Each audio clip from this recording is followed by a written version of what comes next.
Okay. I'm going to bring us east a little bit, back into New Mexico and to the Middle Rio Grande. And most specifically, really most of the work that I'm going to talk about is in the Albuquerque Reach on the Rio Grande. And I'll show this map a few times, but just to orient you, on the north here is basically in the north end of town into San Diego Pueblo on the east side of the river, village of Crouse on the west side of the river. All this is through the greater Albuquerque area down to the Isleta Pueblo on the south. And I'm going to give an overview of a couple of smaller projects that we began earlier, mid-2000s, up until the work that we are presently doing. One of those projects is the Albuquerque Biopark Wetland Restoration Project that we completed in 2006. And that's actually right in the middle of town, down along Central Avenue. The second one is the Ecosystem Restoration at Route 66 project in a similar area along the west side of the river between Central and Bridge Avenue. And then the Middle Rio Grande Restoration Project, which you see these blocked, numbered blocks, are all of these sites all throughout town that I'm going to talk about as well. So first I'm going to go over basically our different restoration techniques that we've been using at all of these sites, all the different methods, all the types of things that we do, which include initially basically fuel reduction, exotic thinning. There's a lot of deadened down material that was built up over the years of the river not being connected with the floodplain and not having those flushing flows. Invasive species, of course, we have salt cedar, but not as predominant as some of our other species, which are Russian olive, Siberian elm, and tree of heaven. And then we also have things called jetty jacks. They basically look like Kellner jacks. They're called Kellner jacks. They look like jacks that you used to play with. But they were installed in the 40s through the 60s to help maintain river flow, the channels, so we could meet water compact deliveries to the south. So I'll show you what those look like. And then some of the other features that we do are basically to reconnect the river and floodplain. As you heard from some of the other speakers, our floodplain's disconnected 5 to 10 feet. The banks are above the river in many locations.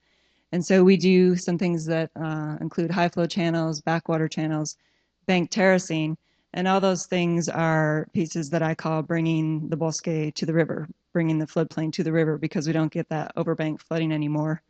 We don't have enough water to begin with and have adjudicated water on the river. And willow swales, which can be connected to the river or separate, but bring you closer to the groundwater table. So I'll be showing you examples of all these. So that first step I mentioned is that fuel reduction, exotic thinning. Many areas look something like this, really thick, non-native vegetation that's mostly Russian olive in there. Here are the jetty jacks that I mentioned. So these are interspersed with this, all that causing many hazards, especially when you have fires, which we've had over the past 15 to 20 years as well. So the initial goal is really to sort of open that up a little bit so you can get in there and make some of those connections with the river, and also removing the jetty jacks. So lots of steel coming out of there. Basically at this point in time, the function that the jetty jacks served in terms of floodplain protection is really being served by the cottonwood trees that are there. They're doing the same thing. They're slowing down that sediment, providing that protection. Some of the water features that I mentioned are, again, sort of connecting the river with the floodplain. So we do things like high flow channels. This is actually the entrance to a high flow channel here where we meander through the wooded area. This is a high point here that's lined, so that when the water comes up in the river, it moves into the channel, and then we get this. So this is a high flow channel that's activated, and then it actually spills over the high flow channel and into the bosque proper, into the whole floodplain. When you have water, I should specify. Some of the other features that we do, I mentioned the bank terracing. So this is actually an excavator getting ready to cut down the bank there. Again, you can see that's 5 to 10 feet above the river surface. So we actually create these shelves where it's then closer to the riverbank, a shelf here. Here's an example of an aerial view of so where you can see that, different layers, different shelves, high flow channels moving through there, all to create that connection with the river. We do these either individually, or you can put all those features together: high flow channel, bank terrace, willow swale, and you can see a little bit of a swale on the edge here. And those are constructed by basically digging down into the water table. When we build just a swale, we lower the whole ground level 1 to 3 feet. Then you trench in to put your willows in there, so they're already in the water table. So that creates a closer connection with the groundwater. And again, anywhere you get that inundation, it will spread out throughout the bosque. So again, here's that willow swale. They can either be connected with those features or separate. Again, lowering the overall area so that as the groundwater comes up, you can see that seepage there. This one's not connected to the river. Here's trenching some of those trenches. And then after a few years, really you don't see those rows of willows anymore. It's all one contiguous habitat. So again, all those pieces, and I'm going to explain which pieces were done in each project, or most of them have been integrated into each project, but the first one that we did was actually a wetland restoration project down along the central part of town here in the biopark. And they had an area that used to be basically a swimming hole. It's called Tingley Ponds, which is now more of a fishing area. Here's Central Avenue right here. This is the east side of the river. And the restoration project was to reconfigure those ponds and get some movement in the water there to improve the water quality and the habitat, but also to recreate some wetland habitat over on the bosque. We've lost about 80% of our wetland habitat on the Rio Grande. So we don't have a lot of these, open wetland habitat areas. It's more this, contiguous forest. So in order to do that, first we had to do that first step, the fuel reduction, exotic thinning. We always include revegetation. So we call that whole thing FREDER, because we're the Corps of Engineers. We have to come up with acronyms. And then we have the jetty jack removal, of course. Within the Albuquerque reach alone, we have over 30,000 jetty jacks. Through our various projects, we've removed about 10,000 of those. And then, again, the main focus being the wetland restoration here. And so here's some pieces of that project, mainly the wetland side, and we had a series of 3 different types of wetland habitats. We have a deep marsh here. We have a shallow marsh here. And the deep marsh was more like 5 to 8 feet. So you've got areas where you don't get cattails growing in, more open water with an island in the middle.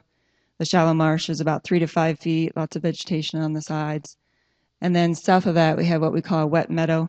And all we did for that really was sort of mess up the ground and let the shallow marsh waters flow into the wet meadow.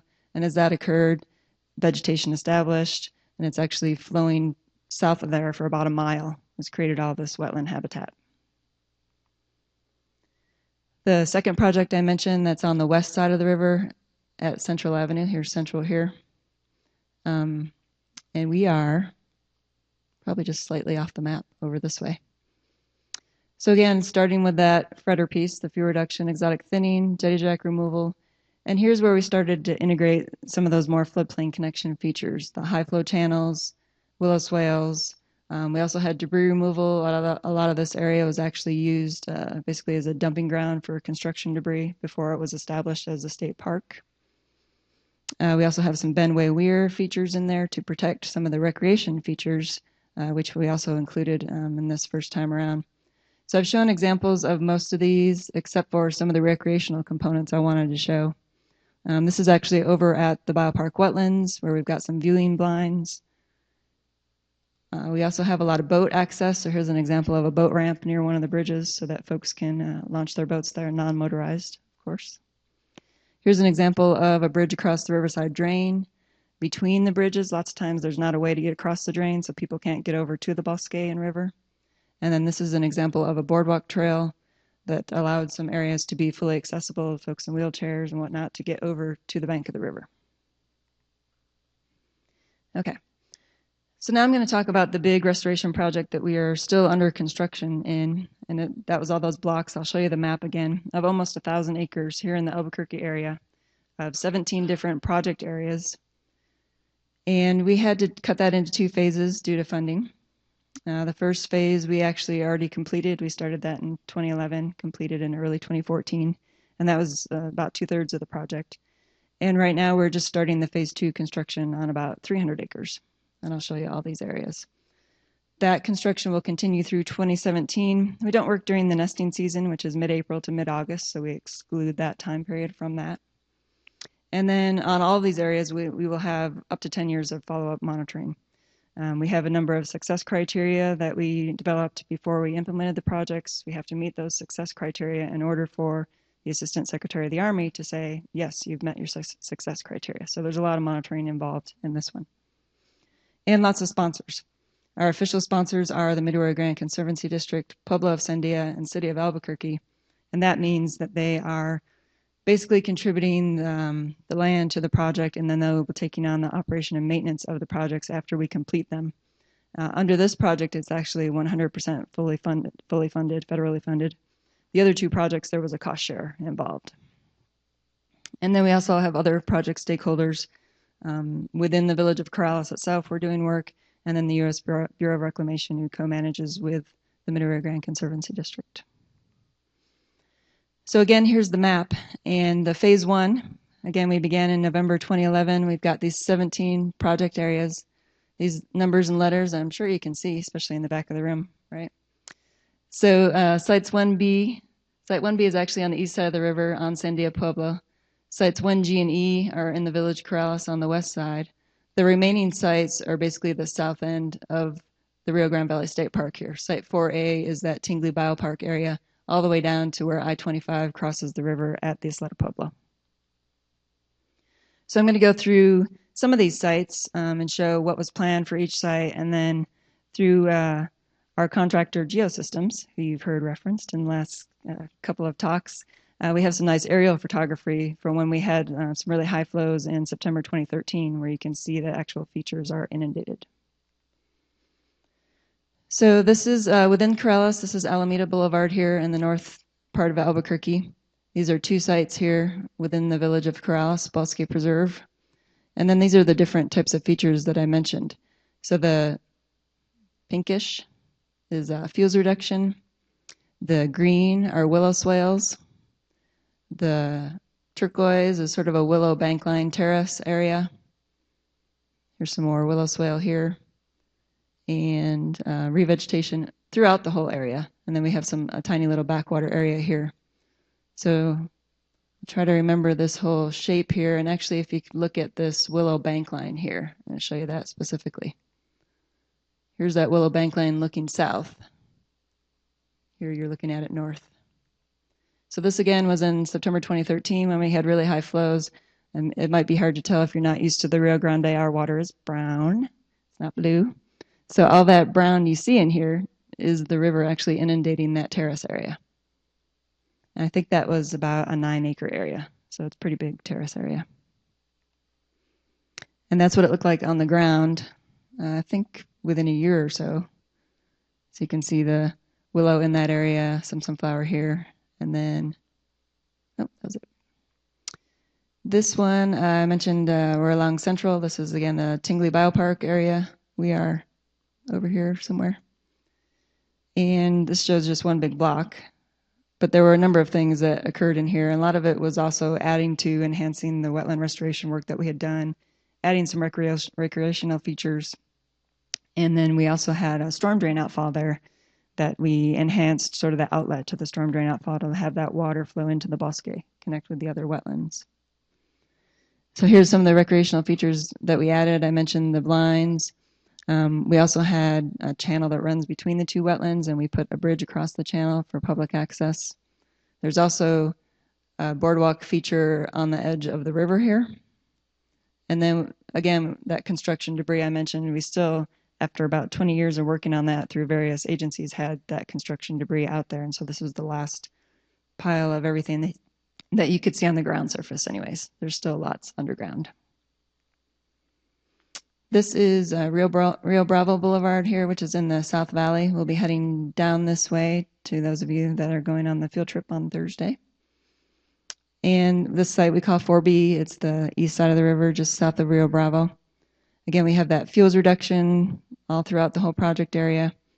We have this sort of willow swale and then a bankline terrace. And this pink in between was actually an existing high flow channel that had been done through a previous project that we were sort of merging everything together.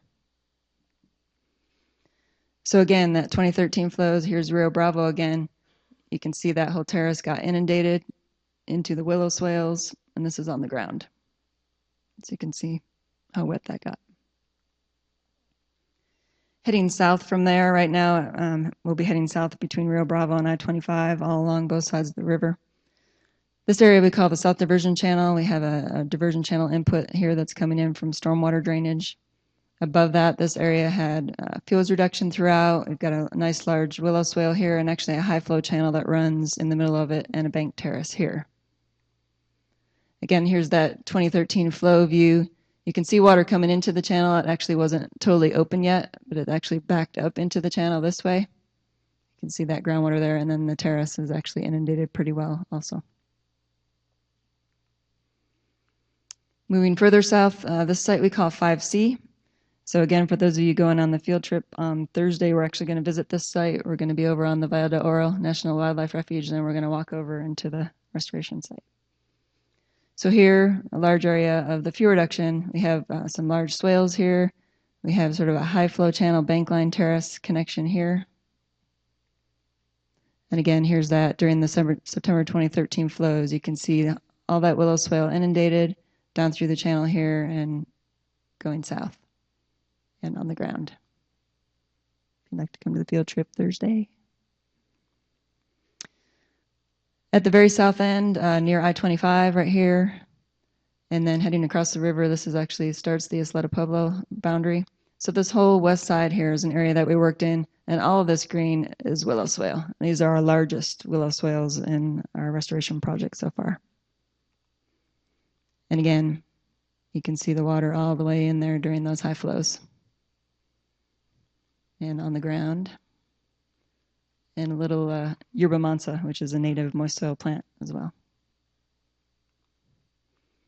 Phase 2, as I mentioned, is just starting right now, and that's the remaining third of the project area.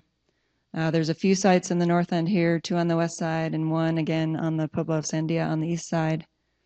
And we're also doing another site on the west side, Site 3A, but it's called the Oxbow, and I'll show you that one separately. So at this point in time, I'm only going to be able to show you the drawings of what we're doing. Maybe in a few years, I'll be able to show you how they inundated with high flows. Again, still a lot of fuel reduction on this side, but we have some sort of a backwater channel and willow swale on this side, another little backwater channel here. This is looking at a few sites at once. 1F on the east side of the river, 1D is actually on Sandia Pueblo, and then you can see 1C across the other side. So these are all activated willow areas, trying to get some inundation there, and the green is terraces. So a lot more of the same. Again, that floodplain connection is what we're looking for. Further down on the east side of the river, this is Alameda Boulevard again. So remember our initial sites were here, and so actually you can see on the aerial that terrace now getting filled in with vegetation, and then we'll be doing some more work across the east side. That Site 3A that I mentioned is called the San Antonio Oxbow.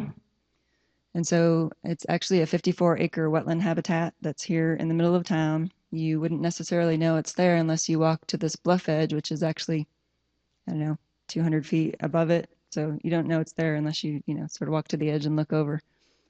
It's connected to an arroyo input here. This is the San Antonio Arroyo. And the riverside drain actually sort of dead ends here. So the water from the riverside drain, which is used for irrigation throughout the valley, those flows actually come into here. So this is all wetland habitat in here.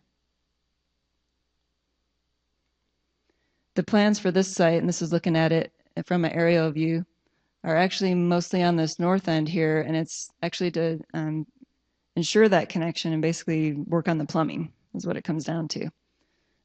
This area here actually sort of dried out because it's lost its water connection due to this berm that was installed. So we'll be installing a culvert in that berm so we can get water back over to here, excavating this area so you'll get some shallow groundwater. All this area right here has a lot of native willow in it and does get utilized by southwestern willow flycatcher during the migratory season. And all this work is meant to further connect it with water so it'd be a little more wet and even more attractant to them. There's a little backwater here that already exists, and so we're going to connect that a little further. We've got some other sort of terrace opening edges on the bank line here. And then off the riverside drain, there's an existing culvert that's a little high, so we're going to put a lower one in.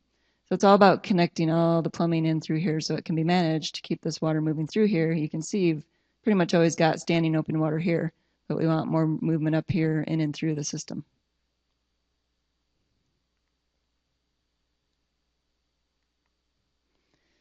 Again, I mentioned for all those projects, we have ongoing monitoring and we'll continue the monitoring for up to 10 years. And there are a number of pieces to that. One of our biggest thing is birds. We have avian transects within each of those individual 17 project areas. Many had already been being surveyed for years. Some we had to add before we started work. So we have before, during, and after construction, ongoing surveying of those transects. I had to point out a couple of the species that we either haven't seen in a long time or ever at some of the sites, the Bell's vireo and the common loon.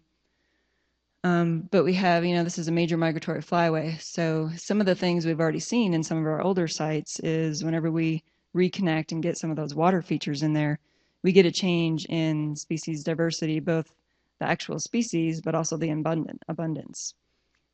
Initially, if you're just clearing out an area but don't have that water connection, you're going to drop in terms of species abundance. But once you add that water, you get that change, which has been really neat to see. We also have the Bosque Ecosystem Monitoring Program, or BEMP, you may have heard of. We fund a number of their sites that overlap with our sites. We have all that data that they collect annually on vegetation, rainfall, arthropods, groundwater. All those things feed into our monitoring. We also have groundwater wells at the majority of our sites as well, so we can be tracking that. The high flow monitoring, so as we actually get high flows, which September 2013, which was a late, summer storm flow, was the last time that we had major high flows that we could monitor.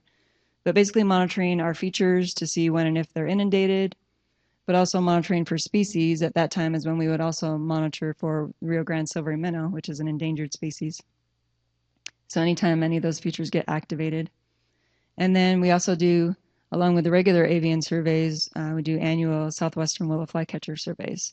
Many of our sites have migrants moving through each year. We haven't had any nesting on any of the Albuquerque Reach sites, but our hope is that that will occur someday. And then lots of vegetation stuff. We have initial transects that we did in all the areas before we started the work. We have a system that is overall mapping of the whole bosque called the Hinkenomar. It's basically a vegetation type mapping that gets updated every 5 years or so. And then we have lots of detailed on the ground monitoring that will overlap with some of these things, but include them as well. And Geosystems has actually put that plan together for us and assists with all that on the ground.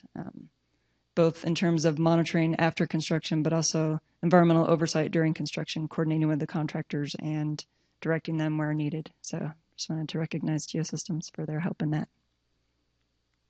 And I think that's it. Questions?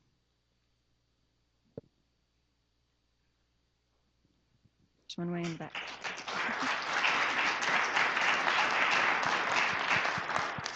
Is there a microphone somebody can hand Sterling? You're being recorded, Sterling. You had any surprises? You've been at this a long time, Ondrea. What things have surprised you about restoration in the Middle Rio Grande? You're pointing out my wrinkles, Sterling.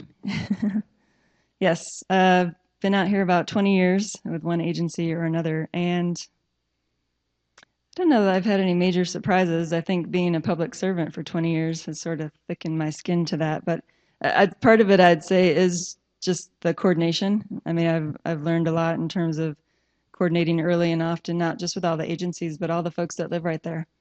And I guess one surprise would be how much folks here in Albuquerque really care about the bosque and want to be involved and really support all the type of work that we and other agencies have been doing. In terms of on the ground work, it's really, as you all know, it's not just to do it once and walk away. It's an ongoing effort. All of our projects, we do at least one follow-up year of treatments before we turn it back to the local agency.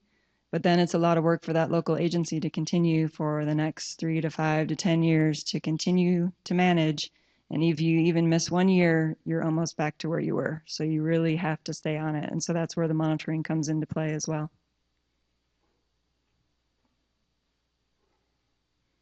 Mr. Harris needs a microphone, I think. You have to be recorded, Steve. You can't just yell. Good try. Ondrea, that September, October flood event in 2013, Mm-hmm. yeah, I've heard it said that it actually attenuated flood flows coming through the valley. There were some catastrophes in side canyons that got inundated. Do you have any evidence of that? Is that important? I mean, not in terms of our restoration features, and actually heard that, a lot of our restoration features actually help protect other areas that were getting, potentially flooded. Yes, for sure. And on a somewhat opposite note, also act as fire barriers in other areas where we had fires, like on Pueblo of Sandia. It sort of jumped over our sites. So it really helped sort of spread that floodplain out. And I think somebody was showing a graph earlier about, the channel aggradation, and the lower it goes, actually flooding can be more of a problem rather than having those areas where it can spread out into. Is that what you mean?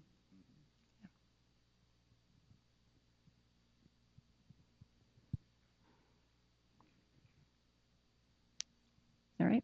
Thank you.